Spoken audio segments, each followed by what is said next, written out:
السلام عليكم ورحمة الله وبركاته. النهاردة ان شاء الله يوم جديد في عمر الفراخ بتاعتنا. الفرختين اللي فاضلين دلوقتي يا جماعة، انا مكنتش حابة اصور بقى لحد ايه ما اذبحهم. الفرختين اللي فاضلين دول دي تكبر شوية ولا حاجة، ولا اذبحها كده ولا زي ما يكون، بس حبيت افيدكم بس بحاجة هعملها لهم، فقلت برضه لازم اوريها لكم.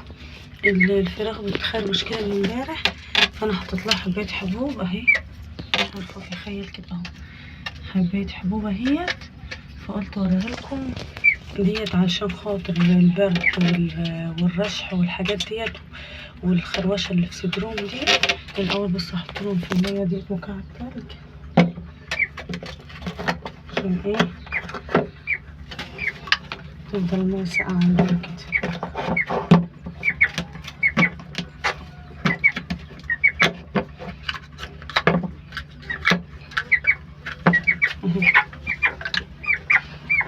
حطيت لهم مكعب تلج اهوت.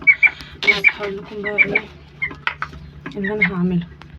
الاول يا جماعه الفرشه بتاعتهم لازم تكون نظيفه عشان خاطر الخروشه والدور اللي هم فيه ده، وعندهم رشح بقى جامد كده وخروشه في صدرهم من الحر. بالامانه المكان دوت طراوه جدا ومفيهوش اي حر، والحيطان حتى ساقعه خالص، مفيهاش اي تلج ولا اي حاجه ولا اي حر ولا اي حاجه اصلا.